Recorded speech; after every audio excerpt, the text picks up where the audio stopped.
നിങ്ങളുടെ favourite shows ഇനി ഒരിക്കലും മിസ്സാവില്ല. ഇപ്പോൾ C5 കാണും നിങ്ങളുടെ ഫേവറേറ്റ് ഷോസ് തികച്ചും സൗജന്യമായി. ഞാൻ ഈ ആഗ്രഹമൊക്കെ പറയുന്നത് കേട്ടിട്ട് ചേച്ചിക്ക് അത്ര ഉറപ്പൊന്നുമില്ലല്ലേ? ഉറപ്പില്ലാത്തോണ്ടല്ല, സങ്കടങ്ങളും ദുരന്തങ്ങളും ഒക്കെ കണ്ടു ശീലിച്ചതുകൊണ്ടാ. സമാധാനായിട്ടിരിക്കുക. ആ മോൾ ഈ അമ്മയിൽ നിന്ന് അതിന് ഒരുപാട് ദൂരമൊന്നും പോവില്ല.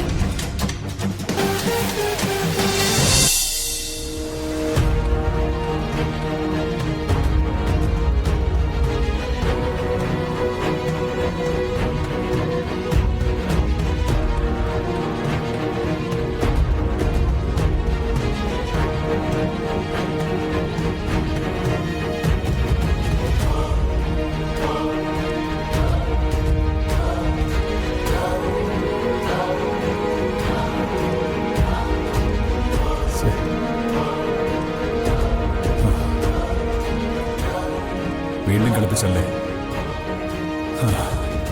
ഏതായാലും എന്റെ ജോഡി ഞാൻ ആ കടക്കാരൻ്റെ കയ്യിൽ നിന്ന് വാങ്ങും.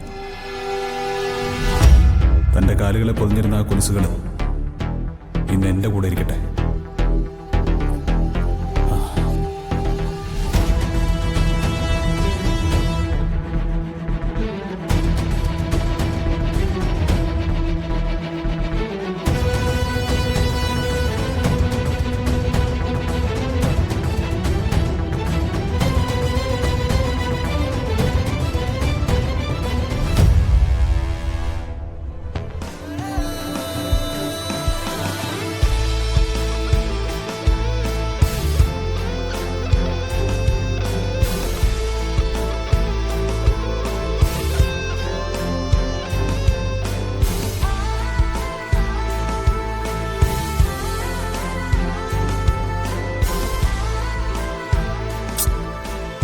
എത്ര തവണയായിട്ട് നമ്മൾ വിളിക്കുന്നു.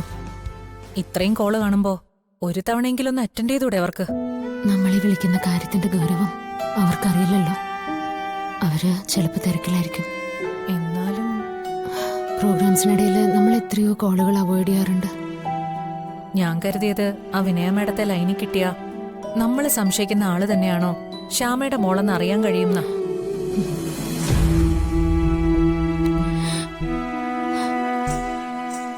ഈ ഞരമ്പിലൂടെ ഇപ്പൊ അവളുടെ രക്തം കൂടി ഒഴുകുന്നു. ഇനി മാറ്റമൊന്നുമില്ല. ഒരുപാട് തടസ്സങ്ങൾ താണ്ടി താണ്ടി ഞാനും എന്റെ മോളും ഇപ്പോ ഒരു മറയുടെ അപ്പുറം ഇപ്പുറോ. അങ്ങനെ പൂർണ്ണമായും പ്രതീക്ഷിക്കാൻ വരട്ടെ. ഹോസ്പിറ്റലിലെ മാഡം പറഞ്ഞത് ആ കുട്ടി മാഡത്തിന്റെ അനിയത്തിയാന്നാ. ശ്യാമയുടെ മകളാണെങ്കിൽ അതെങ്ങനെ? അല്ല, ജന്മം മാത്രമല്ലല്ലോ ബന്ധങ്ങൾ തീരുമാനിക്കുന്നത്. ഒരുപക്ഷെ മാഡമോ അവർക്ക് വേണ്ടപ്പെട്ടവർ അഭയം കൊടുത്തതായിരിക്കൂലേ? എടുത്തു വളർത്തിയതായിക്കൂടെ? അങ്ങനെയൊക്കെ ചിന്തിച്ചുകൂട്ടാൻ എളുപ്പോ. എനിക്കെന്തോ ഇങ്ങനെ മനസ്സിലോരോന്ന് സങ്കല്പിച്ചു കൂട്ടിയിട്ട് അവസാനം എന്തെങ്കിലും ഒന്ന് വന്നാ ശ്യാമയ്ക്കത് താങ്ങാനാവില്ല എന്നുള്ള പേടിയാ. ഇത്രയും കാലം ഞാൻ ജീവിച്ചില്ലേ, അതിന്റെ അർത്ഥം ഞാൻ ഇതൊക്കെ താങ്ങുമെന്നല്ലേ? ചേച്ചി നോക്കിക്കോ, അവളെ കണ്ണിറങ്ങി കാണുന്നത് വരെ ഞാൻ ചാവില്ല. ഹോസ്പിറ്റലില് ആ കുട്ടി വന്നതും വിനയ മേഡത്തിന്റെ അനിയത്തിയാണെന്ന് പറഞ്ഞതും ഏതോ വഴിക്ക് ഐശ്വര്യ അറിഞ്ഞിട്ടുണ്ട്. അതാ എനിക്കൊരു പേടി. ചേച്ചി, നമുക്ക് ആരെങ്കിലും വിളിച്ചേ വിനയ മാഡത്തിന്റെ ഷൂട്ടിംഗ് ലൊക്കേഷൻ എവിടെയാണെന്നൊന്ന് അറിയണം. എന്നിട്ട് ഇപ്പൊ തന്നെ നമുക്ക് അങ്ങോട്ടേക്ക് പോവാം. ഈ കണ്ടീഷനിൽ യാത്ര ചെയ്യാനോ? അതെന്തായാലും ഞാൻ സമ്മതിക്കില്ല.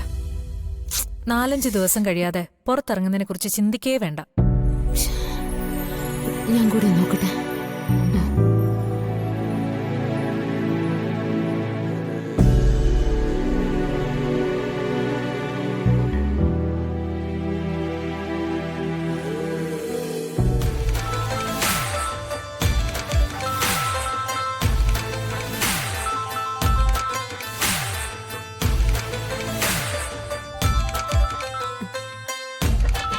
ആരാ പ്രിയത്?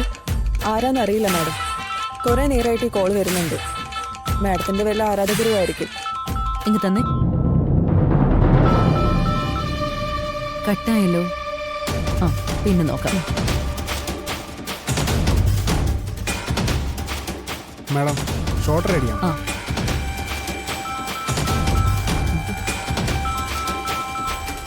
ഷോർട്ടാണ്, അത് കട്ട് ചെയ്തേക്കും. Okay madam.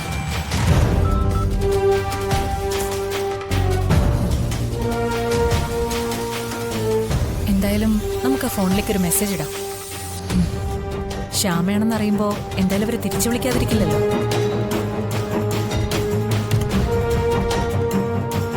ചേച്ചി,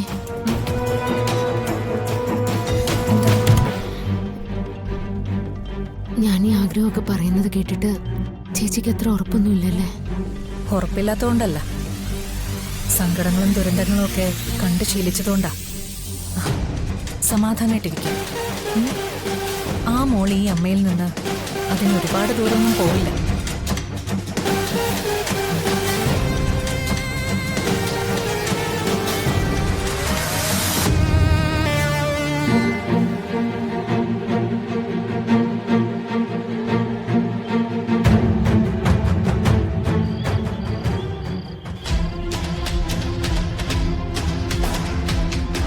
എടാ ഗൗതം, നീ അത് വിട്ടുകള. കൊള്ളാനുള്ളത് എന്തായാലും കൊണ്ടു.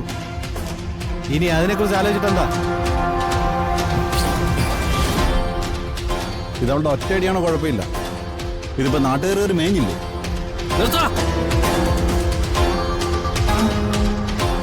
എന്റെ കള്ളും കുടിച്ചിരുന്നിട്ട് എന്നെ ചൊറിയണ്ട. അവളെ ഞാൻ വെറുതെ വിടുന്ന ഒരാളും വിചാരിക്കണ്ട. ആ വേലക്കാരി പെണ്ണിനെ എന്റെ ഇഷ്ടത്തിന് കൊണ്ടുവന്നില്ലെങ്കിൽ എന്റെ പേര് മാറ്റി വിളിച്ചോ. അവള് തിരുമേനിയുടെ വീട്ടിലെ വേലക്കാരിയാണെങ്കിലും ഒരു മുതല. അന്ന് നമ്മൾ അവളുടെ അനിയത്തിയെ പൊക്കാനെ വീട്ടിൽ പോയില്ലേ? അന്നാ ടോർച്ചിന്റെ വെട്ടത്ത് ഞാനൊന്ന് കണ്ടതാ. നീ അവളുടെ കൈ കയറി പിടിച്ചതിന് കുറ്റം പറയാൻ പറ്റത്തില്ല. എടാ ഗൗതം, ഈ അമ്പലത്തിലെ പൂജാരിമാരൊക്കെ സ്വന്തം വീടിന് എന്തെങ്കിലും രക്ഷ ചെയ്യുന്നുണ്ടാവും. അല്ലെങ്കിൽ ഒന്ന് ആലോചിച്ച് നോക്കിയേ, അന്ന് അയാളുടെ മോളെ പൊക്കാൻ വേണ്ടി നമ്മളെല്ലാരും കൂടി പോയിട്ട് അത് പൊളിഞ്ഞു. ഒരു ദിവസം മുഴുവൻ നിനക്ക് കണ്ണു കണ്ടുകൂടാത്ത അവസ്ഥയായി. ഇപ്പതേ വേറൊരുത്തി കാരണം ദേഹം അനക്കാനും പറ്റുന്നില്ല. അവളോടൊക്കെ കളിക്കാതിരിക്കുന്നതാ നല്ലത്. ഒന്ന് പോടാ. അയാൾ എന്ത് രക്ഷ ചെയ്യാനാ? അതെനിക്കറിയണമല്ലോ. ഞാനിപ്പോ അവളെ ഒന്ന് കാണാൻ പോവും. ആരൊക്കെ എന്റെ കൂടെ വരും? ചുമ്മാ ആയിരിക്കും, നല്ല രാത്രിയായി. അതിന് നീ ദേഹത്ത് വേദനയും വെച്ച് എനിക്ക് ഉറങ്ങാൻ പറ്റില്ല. ഉറങ്ങണമെങ്കിൽ അവളിന്ന് എന്റെ കൂടെ വേണം. അവളിന്ന് എന്റെ കൂടെ ഉറങ്ങും. അതാണ് എന്റെ തീരുമാനം. അളിയാ, നീ അങ്ങനെ ഒരു കാര്യം തീരുമാനിച്ചിട്ടുണ്ടെങ്കിൽ ഞങ്ങള് നിന്റെ കൂടെ കട്ടയ്ക്ക് നിൽക്കും. വരും കല്യാണം കഴിച്ച അവിടുന്നല്ലേ? അത് അവന്റെ കാര്യം, ഇത് എന്റെ കാര്യം. എന്ത് സംഭവിച്ചാലും നമ്മൾ ഇന്ന് രാത്രി അവളെ പൊക്കിയിരിക്കും.